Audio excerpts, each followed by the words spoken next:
వీటిలి మనసులో మాట కార్యక్రమానికి స్వాగతం సుస్వాగతం. ఈరోజు మన ముందున్నారు ఎందరో నటీనటుల్ని తీర్చిదిద్ది సినీ వినీలాకాశంలో గగన తారలుగా నిలిపినటువంటి వ్యక్తి సత్యానంద్ గారు. అతని మనసులో మనోభావాల్ని ఈరోజు మనం చాలా చక్కగా విడమర్చి తెలుసుకుందాం. ఓకేనా?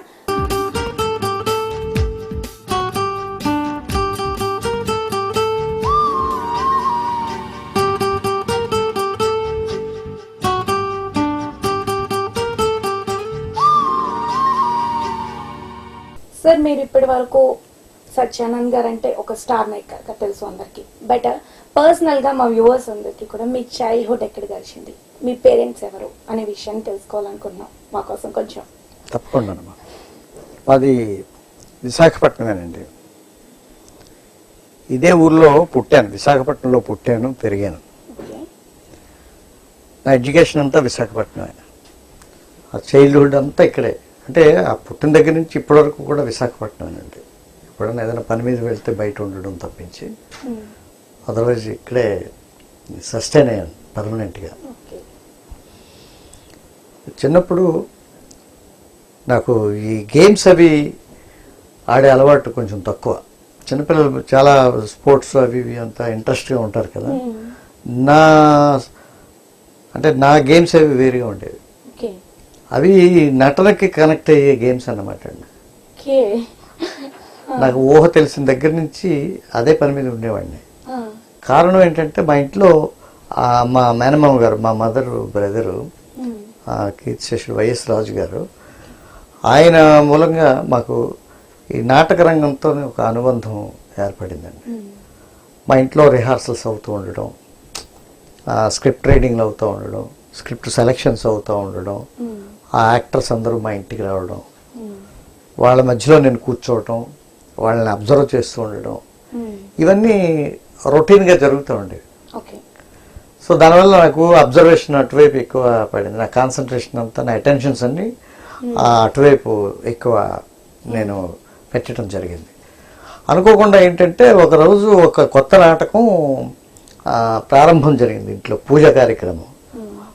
యాక్చువల్గా అందులో అంటే రావికొండరావు గారు రచించిన నాలుగేళ్ల చావిడి అని చెప్పేసి ఓ నాటకం అండి. ఆ నాటకంలో ఈ చైల్డ్ ఆర్టిస్ట్గా నటించాల్సినటువంటి అబ్బాయి రాలా ఆ పూజా కార్యక్రమానికి. సరే, అందరూ నా వైపు చూస్తున్నారు. పూజకి టైం అయిపోతూ ఉంది. ఎలాగని ఆలోచిస్తూ ఉంటే అప్పుడు ఒక ఆయన కొంచెం ధైర్యం చేసి మా మామయ్యతో అన్నారు, రాజుగారు మా ఇంట్లో బన్ను అని పిలుస్తారు, బన్నుతో చేయించవచ్చు కదండి అన్నాను. నా వైపు చూశారు మా మామయ్య. చూస్తే నేను అడిగితే బాగున్ను అని ఒక ఆశగా చూశాను. చూస్తే మా మామయ్య చేస్తావా అని అడిగాడు. చేస్తానన్నా. అంటే 7 years ఓల్డ్ అప్పుడు. వెంటనే నన్ను తీసుకొని మా ఫాదర్ పక్క రూమ్లో ఉంటే తీసుకొని వెళ్ళి మా ఫాదర్ దగ్గరికి తీసుకెళ్ళి అడిగాడు మా మామయ్య. అడిగితే చదువు పాడవకుండా ఉంటే ఏం పర్వాలేదు చేయించాను అన్నారు. ఆ ఒక్క మాట అన్నారు. లేటర్ ఆ చదువే పాడైపోయింది, అది వేరే విషయం. అవే నాటకాల నుంచి. సో అలా ఎంటర్ అయ్యానండి. అది క్వైట్ అన్ అన్ఎక్స్పెక్టెడ్. ప్లాన్ చేసుకుని వచ్చింది కాదు, ఇంట్లో వాళ్ళు ప్లాన్ చేయలేదు, నేను అసలు అంటే నాకు ఊహించడానికి తగిన ఏజ్ కాదు అది. అలా కూడా ఇది అవ్వలేదు. సో అలాగే నా acting career as a child artist థియేటర్లో, నాటక రంగంలో అలా ప్రారంభమైంది. ఆ తర్వాత అలాగే నేను ఏంటంటే అప్పటి పీరియడ్లో ఎవరు ఏ నాటకం తీసినా సరే చైల్డ్ ఆర్టిస్ట్ క్యారెక్టర్ ఉన్నది అని అంటే అది నన్నే ప్రిఫర్ చేసేవారు. నేను బాగా బిజీ అవ్వటం మూలన ఏంటంటే టు అవాయిడ్, మా ఇంట్లో వాళ్ళు ఏం చేశారంటే ప్రొఫెషనల్గా అయితే మానేస్తారు, అంటే డబ్బులు అడిగితే మానేస్తారు తీసుకొని వెళ్ళడం అని. మా వాడు యాక్ట్ చేయాలంటే ఒక 50 రూపాయలు అవుతుంది అని అనేవారు.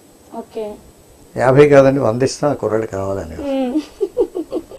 అలాగే నన్ను ఒక బిజీ చైల్డ్ ఆర్టిస్ట్గా నేను అప్పుడు మసులుకున్నాను అనమాట అండి. పెద్ద పెద్ద వాళ్ళందరూ నాటక రంగంలో ఉండే నిష్ణాతులైనటువంటి వాళ్ళందరితో నేను కలిసి చైల్డ్ ఆర్టిస్ట్గా చేశానండి. సో నా అటెన్షన్స్ అన్నీ కూడా డైవర్ట్ అయిపోయినాయి. అంటే యాక్టింగ్ తప్పించి, నాటకం తప్పించి ఇంకా వేరే ఇంకేమీ లేకుండా అయిపోయింది అనమాట. నా ప్రపంచమే నాటకం అయిపోయింది. నాకు నాటకం తప్ప వేరే ఇంకా దేంతోనూ సంబంధం లేకుండా అయిపోయింది. అంటే ఆల్మోస్ట్ ఇంట్లో రిలేషన్స్ అన్నీ కూడా మా ఫాదర్ అయితే మనస్ఫూర్తిగా ఎంకరేజ్ చేశారండి పాపం. మా అమ్మగారికి మా ఫాదర్ మాట కొట్టేయలేరు. అప్పుడప్పుడు మధ్య మధ్యలో అనేవారు, చదువుకోవచ్చు కదరా బాగా. చదివేవాడిని, 10th సక్సెస్ఫుల్గా కంప్లీట్ అయింది, ఇంటర్ కంప్లీట్ అయింది, డిగ్రీ అయింది, ఇవన్నీ అయినాయండి. బట్ ఏంటంటే ఇంకా ఏదో చదివేసి ఏదో చేసేయాలనేలాగా ఇంట్లో వాళ్ళు అనుకునేవారు. బట్ నాకేంటంటే నేను విని చదివేసేవాడిని అండి, ఎగ్జామ్స్ రాసేసేవాడిని. నాకు మంచి మెమరీ ఉంది. ఆ మెమరీ బాగుండడం వల్ల నేను సర్వైవ్ అయిపోయేవాడిని ఎగ్జామ్స్లో. ఒకరోజు రాత్రి 2 రోజులు రాత్రులు చదివినా నాకు సరిపోయేది అనమాట. సో ఇంకా అది నా ప్రపంచం అంతా నాటకం అయిపోయి ఆల్మోస్ట్ చుట్టాలు వీళ్ళందరూ ఏంటంటే నన్ను వెలివేస్తారు. వీడు నాటకం వేయడానికి తప్ప పనికిరాడు. సినిమాలోకి ఫస్ట్ మీరు ఇంట్రడక్షన్ ఇచ్చేటప్పుడు ఫస్ట్ ఏ మూవీతో మీరు అసలు డైరెక్షన్ సైడ్ వెళ్ళారా, లేకపోతే యాక్టింగ్ సైడ్ లోనే ఉన్నారా, లేకపోతే అసలు ఫస్ట్ ఎంట్రన్స్ అనేది ఎలా జరిగింది? వెండి తెర మీదకి మిమ్మల్ని ఎవరు ఇంట్రడ్యూస్ చేశారు, ఎలా ఇంట్రడ్యూస్ అయ్యారు మీరు? నేను తెర వెనుక ఇంట్రడ్యూస్ అయ్యానండి. తెర వెనుక దర్శకులు జంధ్యాల గారు ఉన్నారు కదండి, ఆయన నేను ప్రదర్శించిన నాటకం చూశారు. నాటకం చూసిన తర్వాత ఆ నాటకం అయిన తర్వాత నన్ను పిలిచి మాట్లాడారు. ఎక్కడ ఉంటారు, ఏం చేస్తుంటారు, ఇంకేమైనా నాటకాలు ఉన్నాయా మీ దగ్గర, ఇంకేం వేస్తూ ఉంటారు అనేసి అడిగారు. అంటే చెప్పాను. అప్పట్లో మేము ఊరేగింపు అని చెప్పేసి ఒక స్ట్రీట్ ప్లే ఒకటి చేశానండి. అది 81 ఆ టైంలో ఆ స్ట్రీట్ ప్లే చేస్తే మేము చాలా అప్లాజ్ వచ్చేది. ప్రతి చోటకి వెళ్ళి, స్ట్రీట్ ప్లే అంటే మనం వెళ్ళి వేయాలి. ఇప్పుడు మీ స్ట్రీట్కి వచ్చి మేము వేసేస్తాం, అక్కడే ప్రదర్శించేస్తాం. అలా చేసేదన్నమాట. ఎక్కడ కావాలంటే అక్కడ జనాల్ని మనం ప్రత్యేకించి ఆహ్వానించనక్కర్లేదు. సడన్ గా ఒక టెలిగ్రామ్ వస్తే ఎలా ఉంటుందో అలా స్టార్ట్ అవుతుంది అనమాట. అంటే ఆడియన్స్కి ఏ ప్రిపరేషన్ ఉండదు. వాళ్ళ మధ్యలోకి వెళ్ళి టక్మన్ స్టార్ట్ చేస్తే వాళ్ళు గ్రాడ్యువల్గా అలాగా ఒక 3-4 మినిట్స్ అయ్యేసరికి మన ప్లేలోకి ఇన్వాల్వ్ అవుతారు అనమాట. ఆ ప్రక్రియతో ఒక ప్లే చేస్తున్నానని చెప్పారు. అది ఈ మధ్యలో ఎక్కడన్నా ప్రదర్శిస్తారా అని అడిగారు. ఎప్పుడంటే అప్పుడేనండి. ఏమండి అని అడిగాను. ఏం సార్ అని అడిగితే నేను చూడాలనుకుంటున్నాను అన్నారు. అంటే అయితే ఎప్పుడు మీరు ఎక్కడ ఉంటున్నారు సార్ అని అడిగాను. అప్పుడు ముద్దబందారం షూటింగ్ అవుతుంది. అవుతూ ఉంటే ఆయన ఎంవిపి కాలనీలో ఉంటున్నాం. ఎంవిపి కాలనీ ఇంకా కొనుక్కున్న వాళ్ళకి హ్యాండ్ ఓవర్ చేయాల. అందులో వీళ్ళు ఏదో ఇన్ఫ్లుయెన్స్ చేసి మొత్తానికి అందరూ ఉన్నారనమాట అండి. అక్కడ ఉంటున్నాం.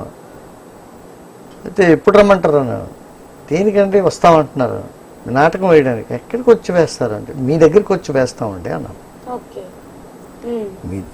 మీరు ఎక్కడ ఉంటున్నారో అక్కడికి వచ్చి ప్రదర్శిస్తాం అన్నారు. అది అంటే చెప్పాను. సరే ఒక రోజు ఫోన్ చేయమని నెంబర్ అది ఇచ్చారు, చేశాను. చేస్తే వెళ్ళిన తర్వాత వాళ్ళందరూ యూనిట్ సభ్యులందరూ కూర్చున్నారు.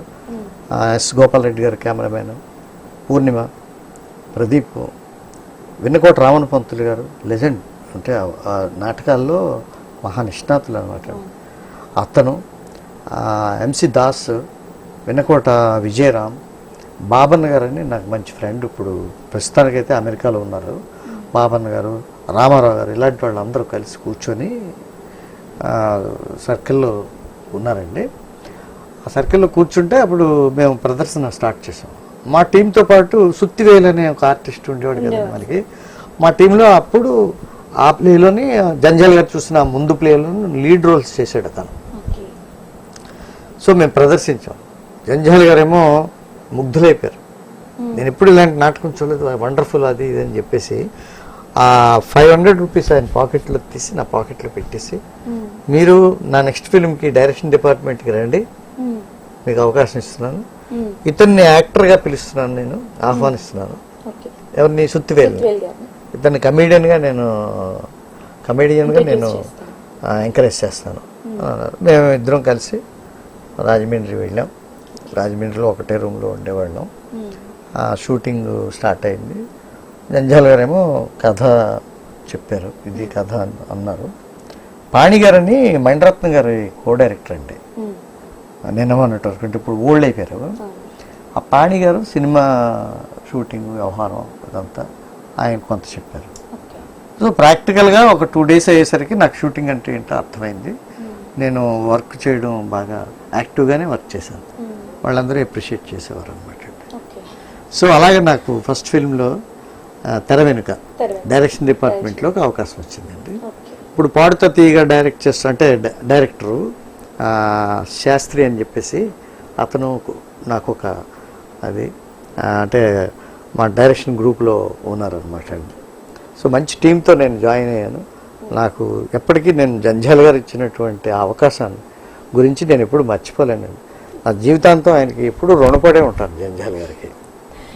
ఓకే సార్, మీ ప్రొఫెషన్ పరంగా మీ ఎంట్రన్స్ చెప్పారు, మీరు ఎలా వర్క్ చేశారు, ఎలా నేర్చుకున్నారు అనే చెప్పారు. బట్ ఏంటంటే ఈ మూవీ సైడ్ చెప్పుకుంటే మనం ఎవరైనా సరే ఫ్యామిలీకి కొంచెం దూరంగా ఉంటాం, కొంచెం బాగానే దూరంగా ఉంటాం ఈ ఇండస్ట్రీ అనేసరికి. సో మీ ఫ్యామిలీ మెంబర్స్ ఎలా ఫీల్ అయ్యారు? అసలు మీ ఫ్యామిలీ మెంబర్స్, మీ మ్యారేజ్ ఎప్పుడు జరిగింది? మీ ధర్మపత్ని గురించి కొంచెం మాకు. 87లో జరిగిందండి. ఓకే. నాటకం అంటే ఎవరు ఎంకరేజ్ చేయరు. ఎందుకు చేయరు అని అంటే నాటక రంగం చేసుకున్న దురదృష్టం ఏంటంటే నాటకాల్లో చేసేవాళ్ళకి డబ్బులు రావండి. ఇది మన పూర్వీకులు చేసిన తప్పిదేమోనండి, లేకపోతే ఏదన్నానండి.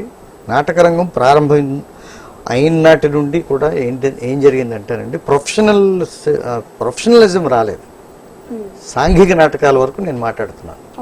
పౌరాణిక నాటకాలు అనుకోండి, మంచి మంచి పాటగాడైతే, చక్కని పద్యం పాడే శక్తివంతుడైతే అతనికి ఒక రేట్ ఫిక్స్ చేసి ప్రతి ప్రదర్శనకి డబ్బులు ఇచ్చి ఆయనతో క్యారెక్టర్ చేయించుకుంటారు.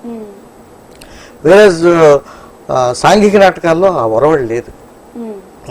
మన ఇంట్రెస్ట్ కొద్దీ మనం చేయాలి. నాటకం నేను వేస్తాను, ఏ ఉద్యోగం చేయనంటే ఎవరు ఒప్పుకుంటారు? ఏ భార్య ఒప్పుకుంటుంది? ఏ తల్లిదండ్రులు ఒప్పుకుంటారు? ఎవరు ఒప్పుకోరు. సో గ్రాడ్యువల్గా ఏంటంటే నేను నన్ను చూడడం, నన్ను ఇష్టపడడం, పెళ్లి చూపుల్లో చూసి సరే అని అనుకోవటం, చేసుకుంటాను ఆ అబ్బాయిని అంటాం, ఇదంతా మామూలు అందరి జీవితాల్లోనూ ఎలాగైతే అలానే అరేంజ్డే అలానే జరిగింది.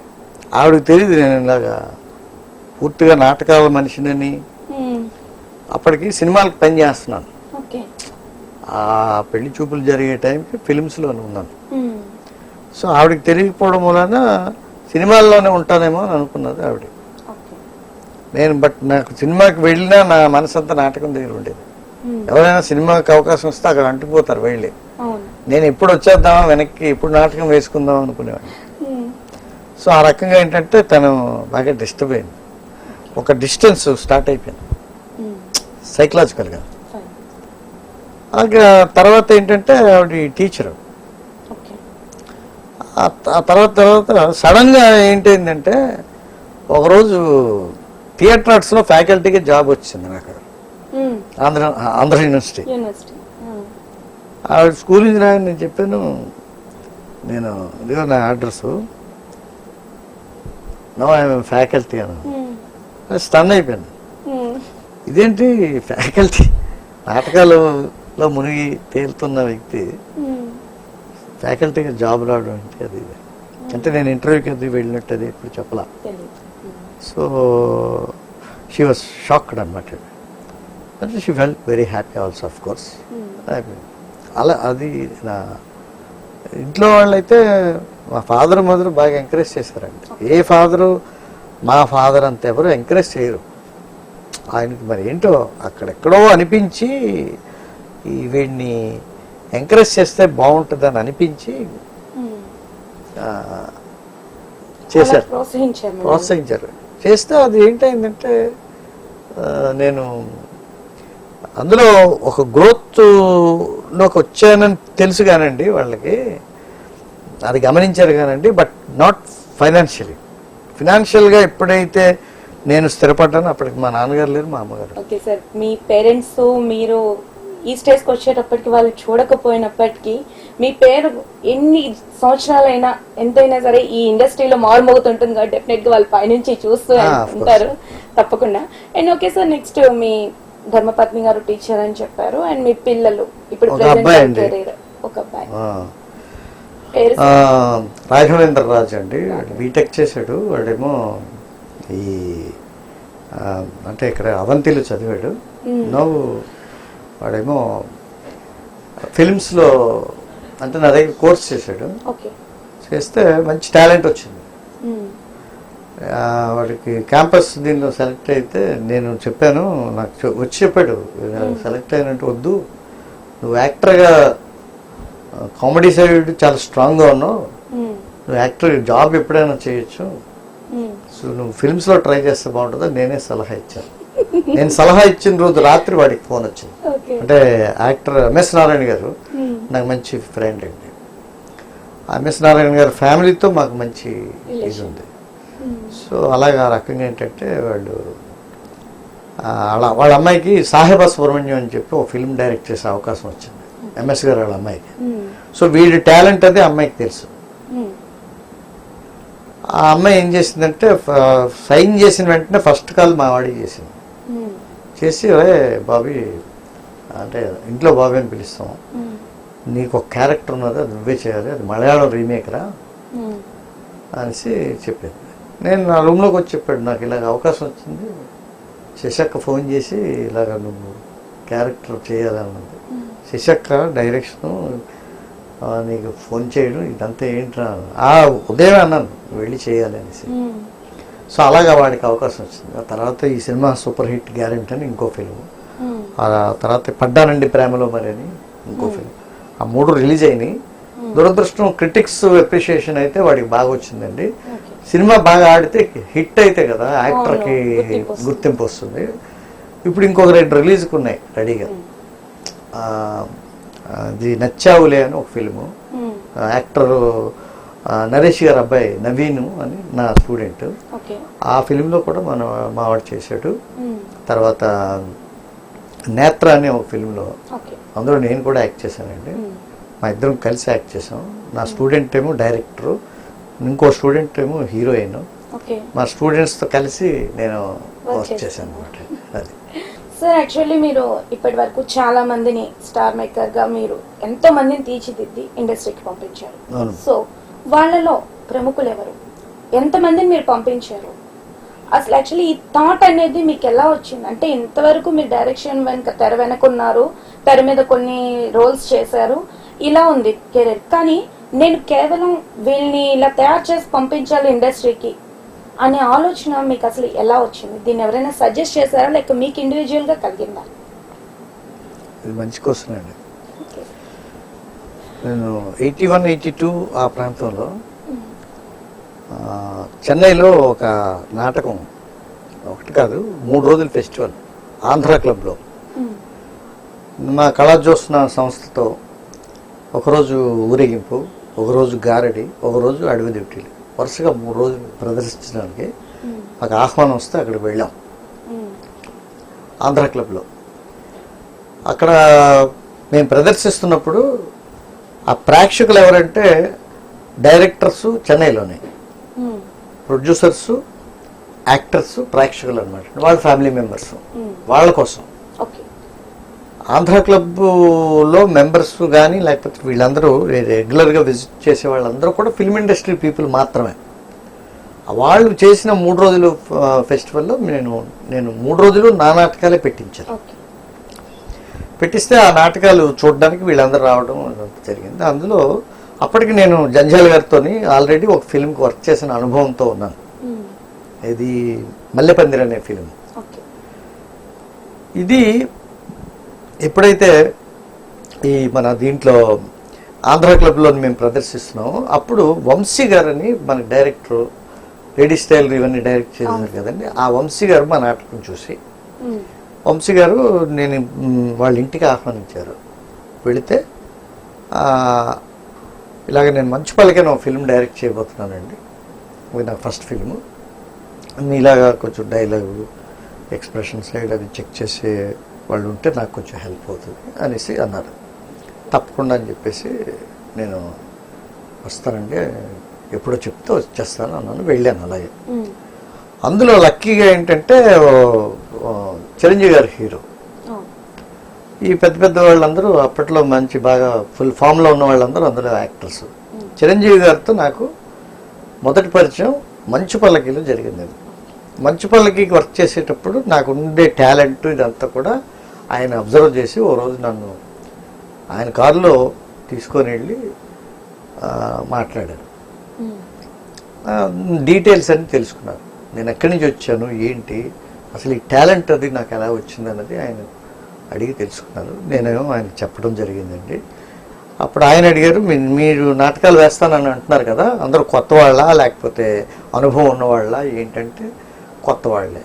అంటే చిన్నవాళ్ళ అని అడిగారు. కాదండి పెద్దవాళ్ళే.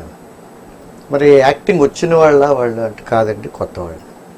లేకపోతే మరి ఎలాగండి అంటే నేను నాకు కావాల్సిన క్యారెక్టర్కి తగ్గట్టుగా నేను మౌల్డ్ చేసుకొని వాళ్ళతో నేను చేయిస్తూ ఉంటానండి అని చెప్పాను. ఓహో ట్రైనింగ్ అనమాట. దాని ట్రైనింగ్ అని నేను అనుకోవడం లేదండి, నాకు కావాల్సినట్టుగా మౌల్డ్ చేస్తున్నాను అనుకుంటున్నాను. ఒక్క మాట ఆయన మెగాస్టార్ చిరంజీవి గారు ఒక్క మాట గుర్తు పెట్టుకున్నారండి. ఇది 81, 82 ఆ ప్రాంతంలో జరిగింది. అంటే మంచుపల్లకి టైంలో జరిగిందండి. 10 సంవత్సరాల తర్వాత 91 వచ్చేసరికి డిసెంబరు 91లో వాళ్ళ బ్రదర్ని హీరోని చేద్దాం అనుకున్నప్పుడు ఆయనకి ఏదో చిన్న టెస్ట్ కండక్ట్ చేశారు. ఆ టెస్ట్ని ఆయన ఫేస్ చేయలేకపోయారు. ఎవరు, మన పవన్ కళ్యాణ్. వద్దు, ఎందుకు అనవసరం, నీకు యాక్టింగ్ అక్కర్లేదు, ఏదైనా బిజినెస్ పెట్టుకుందా బాగుంటుంది అనేసి అన్నారు. అంటే లేదు నాకు ట్రైనింగ్ ఉంటే నేను చేయగలుగుతాను. ట్రైనింగ్ అనగానే అప్పుడు నేను ఆయనకి గుర్తొచ్చాను. అదే ఆయన మెగాస్టార్ చిరంజీవి గారికి ఆ టైంలో నేను గుర్తు రావడం నా లైఫ్లో అది ఒక టర్నింగ్ పాయింట్ అనమాట. వెంటనే కాంతి పిక్చర్స్ రెడ్డి గారికి ఫోన్ చేశారు. వాళ్ళు నాకు కబుర్ చెప్పారు. నేను వెళ్ళాను, మాట్లాడాను, ఫోన్లో మాట్లాడితే రమ్మనమని చెప్పారు. వెళ్ళాను చెన్నై వెళ్ళి చెన్నైలో అప్పుడు మన పవన్ కళ్యాణ్ని పరిచయం చేసి తనకు ఉండే డిసడ్వాంటేజెస్ ఇవి, అంటే కలవడు, ఎవరితో మింగిల్ అయ్యే నేచర్ లేదు, ఎక్కువ బిడియం, సిగ్గు, తర్వాత ఏమో బాగా ఇంట్రావర్ట్, ఇన్ని అతను క్వాలిటీస్ అన్నీ ఇన్ఫ్యాక్ట్ ఆయన పెర్ఫామ్ చేసి చూపించారు చిరంజీవి గారు. వాళ్ళ బ్రదర్ ఎలాగా వాళ్ళ మధ్యలో ఎలాగ ఉంటారు చూపించి మీకు అప్పచెప్తున్నాను అంటే నాకు అప్పచెప్పేయండి సార్, నేను చూసుకుంటాను. సో అలా 1 month నేను చెన్నైలో ఉన్నాను. చెన్నైలో ఉండి అక్కడే క్లాసులు చెప్పాను. తర్వాత చిరంజీవి గారికి, అరవింద్ గారికి చెప్పి విశాఖపట్నం తీసుకొని వచ్చాను. సో అలా నాతో ఒక దగ్గర 3.5-4 months ఉన్నారు. అతను ఎప్పుడైతే క్లిక్ అయ్యారో 92 January స్టార్ట్ చేశాను ఆయనకి చెప్పటం అనేది. ఆయన ఎప్పుడైతే క్లిక్ అయ్యారో 93, 94 వచ్చేసరికి అతను లాంచ్ అయ్యారు. ఇంకా అక్కడ నుండి రాఘవేంద్ర గారు నోటీస్ చేయడం, మహేష్ బాబుని అప్పచెప్పటం, ఆ తర్వాత ఏమో కృష్ణవంశీ గారు రవితేజ బ్రహ్మాజీని అప్పచెప్పడం, ఆ తర్వాత ఏమో ప్రభాస్ని నా దగ్గరికి పంపించడం.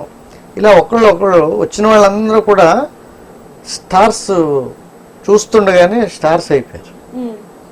ఇంకా అక్కడ నుండి ఏంటంటే ఎవరు ఎక్కడ అంటే వాళ్ళు చెప్తా ఉండేవారు వాళ్ళ ఇంటర్వ్యూస్లో, ఇలాగ సత్యానంద్ గారి దగ్గర నేర్చుకున్నాను. ఈ క్రమంలో నాకు 94లో నాకు జాబ్ రావడం. ఆ జాబ్ ఏమో 7.5 years చేశానండి. తర్వాత రిజైన్ చేశాను, యూనివర్సిటీలో రిజైన్ చేశాను. నేను అప్పట్లో ఏంటంటే ఒక హాఫ్ డే చెప్పేవాడిని క్లాసెస్. ఇదే ఫుల్ టైం ఎందుకు చేసుకోకూడదని అనిపించింది. చాలామంది ఏమో నాకు వద్దు అన్నారు. కానీ మా ఆడిటరు, నా మిత్రులు భాస్కరరామూర్తి గారు, ఈమెని భాస్కరరామూర్తి గారు, ఆయనకి నా అభిప్రాయం చెప్పాను, ఇలాగా నేను ఇంకా ఫుల్ టైం చేద్దాం అనుకుంటున్నాను, మీ ఒపీనియన్ ఏంటండి? బెస్ట్ అండి, మీరు ఇంకేమీ ఆలోచించకండి అని చెప్పి భాస్కరరామూర్తి గారే ఏం చేశారంటే సత్యానంద్ యాక్టింగ్ ఇన్స్టిట్యూట్ అని పెట్టండి, సాయి అని వస్తుంది అనేసి అన్నారు. అంటే సరేనండి అన్నాను. రిజిగ్నేషన్ ఇచ్చాను, స్టార్ట్ చేయడం అంటే అప్పుడు చెప్తా ఉండేవాడిని, బట్ ఫుల్ ఫ్లెడ్జ్డ్గా కాదు. ఇంకా ఇలాగ వేణు యాక్టర్, మన ఎవరు కళ్యాణ్ రామ్, శర్వానంద్, సాయిరామ్ శంకర్, తమిళ్లో ఆది, మన ఎవరు వైభవ్, తర్వాత ఇప్పుడు మన డాక్టర్ గారు పెదవీర్రాజు గారు అబ్బాయి, డాక్టర్ పెదవీర్రాజు గారు అబ్బాయి ఆ అబ్బాయి తమిళ్లో పెద్ద మంచి విలన్ అండి ఇప్పుడు, వంశీ అని. అక్కడ మరి పేరేం పెట్టుకున్నాను నాకు తెలీదు. అతను ఇప్పుడు నాగబాబు గారు అబ్బాయి వరుణ్ తేజ్, చిరంజీవి గారు వాళ్ళ సిస్టర్ సన్ సాయి ధర్మ తేజ్. ఏమండి ఇంక ఒకళ్ళు కాదండి, అలాగా ఏంటంటే కేవలం హీరోలే ఇప్పటికీ ఈ రోజుకి 93 మంది హీరోలు అయ్యారండి. ఈ సక్సెస్ఫుల్ కెరీర్ లో మీరు ఎన్నో ఒడిదొడుకులను ఎదుర్కొనే ఉంటారు తప్పకుండా.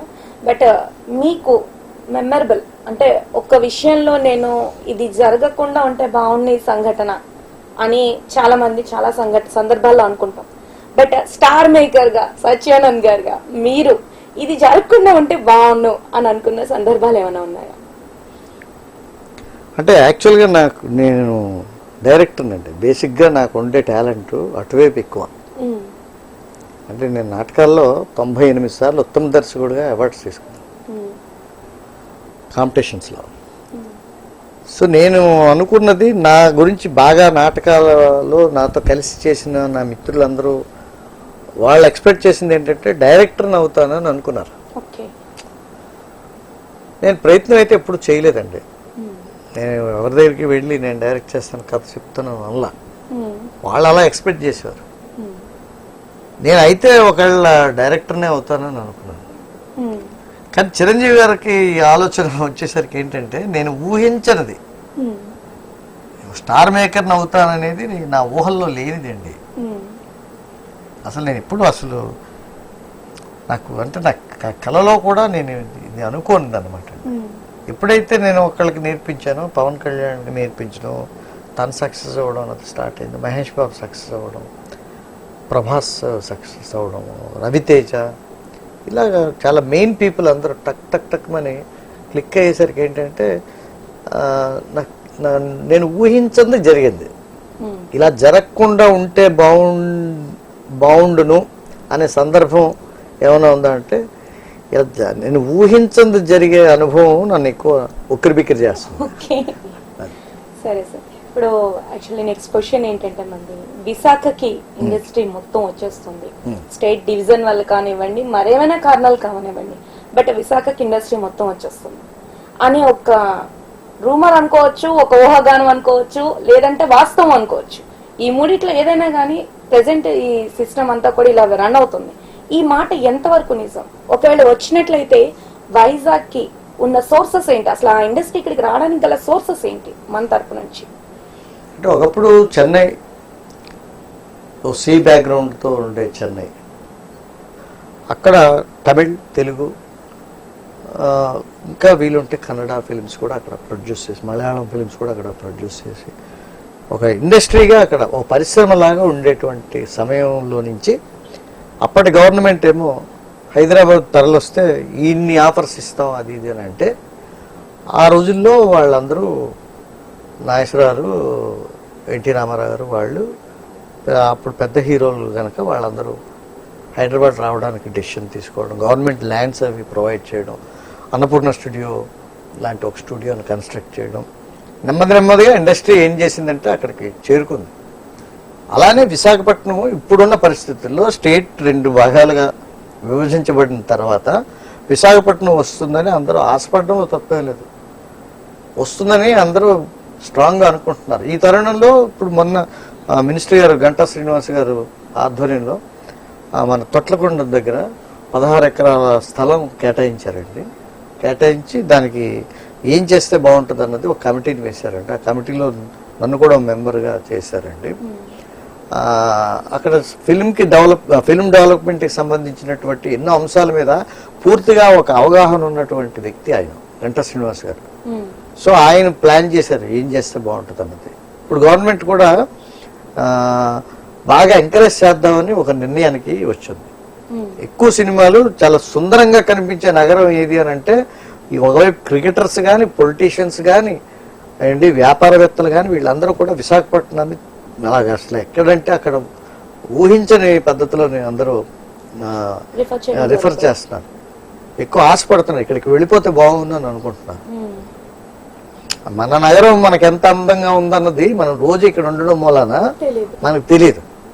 బయట నుంచి వచ్చిన వాళ్ళకి ఒక ఫ్రెష్గా చూసే వాళ్ళకి ఇది ఒక అద్భుతమైనటువంటి నగరం, ఇలా వెళితే ఇక్కడ వరకు ఇటువైపు వెళ్తే టెంపుల్స్ అవి ఉన్నాయి, సింహాచలం ఉంది ఏమండి. ఈ ఈ మంచి అద్భుతమైనటువంటి నగరం, ఇక్కడికి సినిమా ఇండస్ట్రీ రాక ఇంకెక్కడికి వెళుతుందని ఎవరన్నా అనగలరా? ఎవరు అనలేరు. ఇండస్ట్రీ 2 భాగాలు అయిపోవాలన్నది మా కోరిక కాదు. అక్కడ ఉండాలి, ఇక్కడ ఉండాలి. ఈ తరుణంలో ఇక్కడ గనక వచ్చినట్టయితే బాగుంటుంది, ఎంప్లాయ్మెంట్ బాగుంటుందండి. 24 క్రాఫ్ట్స్కి సంబంధించినటువంటి వాళ్ళు పుడతారు, నిష్ణాతులు వస్తారు ఇక్కడికి, నెక్స్ట్ జనరేషన్ని తయారు చేస్తారు. వాళ్ళకి కొత్తగా తయారైన వాళ్ళకి లాంగ్విటీ ఉంటుంది, అర్థమైంది కదండి. ఈలోగా మనకి మన అదృష్టం, రామానాయుడు గారేమో ఇక్కడ ఒక స్టూడియో ఆల్రెడీ ఎస్టాబ్లిష్ చేయడం. మనం చెప్తున్నారు మినిస్టర్ గారు, రామ్ చరణ్కి ఇంట్రెస్ట్ ఉంది ఇక్కడ స్టూడియో పెట్టాలని. అలా కొంతమంది హీరోలు అడుగుతున్నారటండి, మాకు ఇక్కడ ప్లేస్ స్థలం ఇచ్చినట్టయితే మేము స్టూడియో పెడతాం. ఇది టైం ఎంత పడుతుంది? వాళ్ళు అనుకుంటే రేపు అయిపోయే పని కాదు ఇది. ఆల్రెడీ ఇక్కడ ముమ్మరంగా షూటింగ్లు జరుగుతున్నాయండి. ఎందుకంటే ఇక్కడ ఇప్పుడే కాదు, ఎప్పటి నుంచో జరుగుతున్నాయి, ఇప్పుడు స్పీడ్ అందుకుంది. వీటీవీ ప్రేక్షకుల్ని ఈ రకంగా మనసులో మాట కార్యక్రమం ద్వారా కలుసుకునే అవకాశం నాకు ఇచ్చినందుకు వీటీవీ యాజమాన్యానికి, యాంకర్ గారికి, ఈ టెక్నికల్ క్రూ అంతటికి కూడా నా హృదయపూర్వక కృతజ్ఞతలు తెలియజేసుకుంటున్నానండి. మళ్ళీ మరోసారి కలుసుకుందాం. చూసారు కదండి మన స్టార్ మేకర్ సత్యానంద్ గారి మనోభావాల్ని. ఎంతో మందిని తీర్చిదిద్దినప్పటికీ కూడా ఇంకా నేను చేయాల్సింది చాలా ఉంది, కళామ తల్లికి నేను ఇంకా చేస్తాను అనే ఒక కృత నిశ్చయంతో ఉన్నటువంటి వ్యక్తి మనోభావాల్ని ఈ వారం తెలుసుకుందాం. మరో వారం మరో వ్యక్తి మనసులో భావాల్ని తెలుసుకుందాం. అతను కూడా ప్రముఖులు కావచ్చు. సో ఇంకెందుకు ఆలస్యం, ఈ రోజుకి ఈ ప్రోగ్రామ్ ని కంక్లూడ్ చేసి నెక్స్ట్ వీక్ మరో వ్యక్తితో మీ ముందుకు వస్తుంది మీ మనసులో మాట. Until then bye bye, see you.